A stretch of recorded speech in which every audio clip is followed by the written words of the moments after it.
మొన్న జరిగిన అసెంబ్లీ సమావేశాలకి అది తర్వాత మాట్లాడడం చాలా మంది నాయకులు మాట్లాడుతా ఉన్నారు. చాలా మంది ఎనలిస్టులు కూడా చాలా మంది మాట్లాడుతా ఉన్నారు దీని మీద. ఒక అసెంబ్లీ సమావేశానికి చాలా మంది పబ్లిక్ రిలేషన్ సంఘాలు కావచ్చు, చాలా మంది వెయిట్ చేస్తా ఉంటారు మా సంఘానికి ఏం చేస్తారు అనే దాని మీద. కానీ ఒక అల్లు అర్జున్ ఇన్సిడెంట్ ని పట్టుకుని ఒక సీఎం లాంటి వ్యక్తి దాదాపు సీఎం ఒక గంటన్నర పాటు అక్కడ మాట్లాడడం అనేది ఎంతవరకు కరెక్ట్, అది అంత ఇంపార్టెంటా అనే అంశం మీద చాలా మంది చర్చిస్తా ఉన్నారు. దీనికి ఏం చెప్తారు? ఇప్పుడు అందరూ ఏమనుకుంటున్నారంటే అల్లు అర్జున్ గురించి మాట్లాడాల్సిన నీడ్ అసెంబ్లీలో ఉందా అని మాట్లాడుకున్నారు. కానీ దాని వెనుక ఉన్నటువంటి తీవ్రత గురించి ఎవరు ఆలోచించట్లే. వాస్తవానికి అక్కడ జరిగినటువంటి ఇన్సిడెంట్లో అల్లు అర్జున్ ప్రమేయం లేకపోయి ఉండొచ్చు. కానీ అల్లు అర్జున్ సినిమా కోసం ఆయన అక్కడికి వచ్చిన సందర్భంలో అక్కడ జరిగినటువంటి తోపులాట్లో ఒక ఇన్సిడెంట్ అన్ఫార్చునేట్లీ జరిగిపోయింది. కానీ యాజ్ ఏ హీరోగా, యాజ్ ఏ ఫ్యాన్గా ఆ ప్రమిసెస్లో మీరు ఉన్నప్పుడు మీకు చెప్పగానే ఇమీడియట్గా స్పందించి మీరు నైతిక బాధ్యత వహించి ఉంటే ఆ సమస్య అక్కడికే సద్దు మరిగిపోయేది.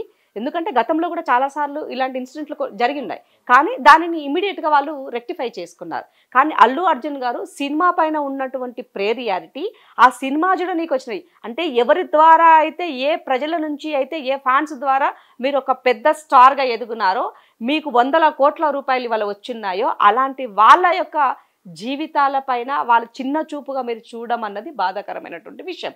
సో పేదవాడికైనా ఉన్నవాడికైనా కూడా చట్టం ఒకే రకంగా ఉండాలి.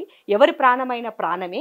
అక్కడ జరిగినటువంటి దాని పట్ల రెక్లెస్గా మీరు ఉన్నటువంటి విధానాన్ని ప్రభుత్వం తప్పుపట్టింది. అక్కడ అల్లు అర్జున్ తప్పుపట్టలే, ఆయన యొక్క విధానాన్ని తప్పుపట్టింది. అల్లు అర్జున్ చేసినటువంటి దానికి ఇమ్మీడియట్గా డిపార్ట్మెంట్ వెళ్ళి చెప్పినప్పుడు ఆయన కుటుంబానికి నేను బాసటగా నిలబడుతున్నాను, అది నా ఇంటి సమస్య, నేను వాళ్ళని కాపాడుకుంటాను, నేను ప్రొటెక్ట్ చేసుకుంటానని ఆయన నైతిక బాధ్యత తీసుకుని ఉంటే అసెంబ్లీలో చర్చ జరిగేది కాదు, ఇవాళ ఇష్యూ ఇక్కడ దాకా వచ్చి ఉండేది కాదు. ఆయన ఎప్పుడైతే నెగ్లెక్ట్ చేసి మాట్లాడినాడో అప్పుడు మాత్రమే ఈ సందర్భం వచ్చింది. అది ముఖ్యమంత్రి గారు వెయిట్ చేసి చూశారు, ఏమైనా వాళ్ళు రెక్టిఫై చేసుకుంటారేమో, ఎవరైనా వెళ్తారేమో, మాట్లాడతారేమో. బట్ వాళ్ళ దగ్గర నుంచి ఎవరు వెళ్ళలేదు. ఆయన వెళ్ళుండొచ్చు. ఎందుకంటే మనము పెద్ద పెద్ద ఫ్యాన్గా, అంటే ఇప్పుడు ముఖ్యమంత్రి స్థాయి వ్యక్తి ఎక్కడైనా ఒక ఆత్మహత్య జరిగింది, ఒక అంటారు ప్రభుత్వ పరంగా ఎక్కడైనా తప్పు జరిగిపోయింది, అక్కడ ఒక ఇన్సిడెంట్ జరిగినప్పుడు ముఖ్యమంత్రి వెళ్తారు, పబ్లిక్ కూడా ఉంటారు కదా, అక్కడ ఫ్యాన్స్ ఉంటారు, అక్కడ మా కార్యకర్తలు ఉంటారు, మా లీడర్ ఉంటారు, సీఎం పోకుండా ఉంటాడు కదా. సో ఒక ఫ్యాన్గా మీరు కూడా పోవచ్చు, అక్కడికి వెళ్ళి వాళ్ళని కలవచ్చు, ఆ కుటుంబాన్ని పరామర్శించవచ్చు. మీరు వెళ్ళని పక్షంలో మీ నాన్నని పంపించుండొచ్చు, ఇమీడియట్గా దానికి కావాల్సినటువంటి వాటిని మీరు ఇచ్చి ఉండొచ్చు. కానీ అక్కడ జరగలేదు. 24 గంటలైనా కూడా ఎలాంటిది అక్కడ జరగకుండా ఉన్నప్పుడు అప్పుడు వాళ్ళు కేసు పెట్టారు. కేసు పెట్టినప్పుడు ఆటోమేటిక్గా కోర్టు అది పరిధిలోకి వెళ్ళిపోతుంది. అలాంటప్పుడు మీకు వెళ్ళే అవకాశం ఉండదు. కానీ అంతకన్నా ముందు ఉన్న అవకాశం మీరు ఉపయోగించుకోలేదు కదా. కాబట్టి ముఖ్యమంత్రి గారు ఆ రోజు అసెంబ్లీలో, ఎందుకంటే ప్రతిపక్షంలో ఉన్నటువంటి బీజేపీ అయినా బీఆర్ఎస్ అయినా విపరీతమైనటువంటి ట్రోల్ చేశారు ఆ రోజు.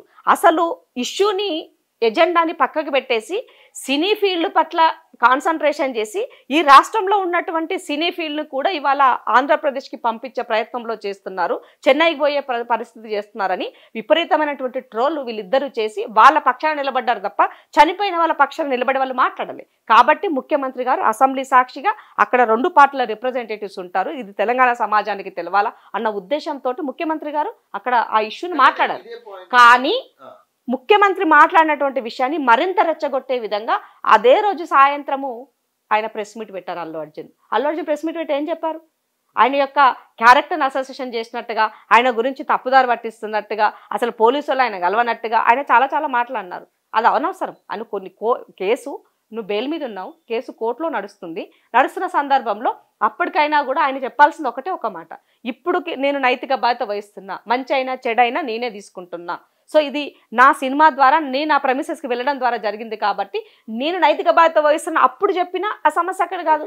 అలా కాకుండా ముఖ్యమంత్రి గారు ఆయన ఏదో తప్పుదో పట్టిస్తున్నట్టుగా, ఈ రాష్ట్ర ప్రజల పట్ల ఆయనకు ఇంటర్నేషనల్గా ఉన్న ఆయన యొక్క ఇమేజ్ని ఏదో మేము డ్యామేజ్ చేస్తున్నట్టుగా ఆయన మాట్లాడినటువంటి తీరు సరైనది కాదు.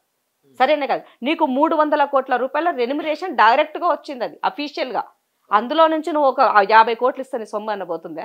అందులో ఒక కోటి రూపాయలు మీరు ఇంత జరిగిన తర్వాత 1 కోటి రూపాయలు మీరు ఇచ్చారు అంటే ఒక కుటుంబం యొక్క ఫ్యామిలీ అన్ని. అసలు ప్రభుత్వం తరపున ప్రభుత్వానికి నీ పైన ఎందుకు అక్కసు ఉంటుంది? మీరు సినిమా రేట్లు పెంచమంటే పెంచింది, వాస్తవానికి పెంచాల్సిన అవసరం లేదు, అయినా పెంచిచ్చింది అంటే మీకు సపోర్ట్ చేసినట్టే కదా అక్కడ.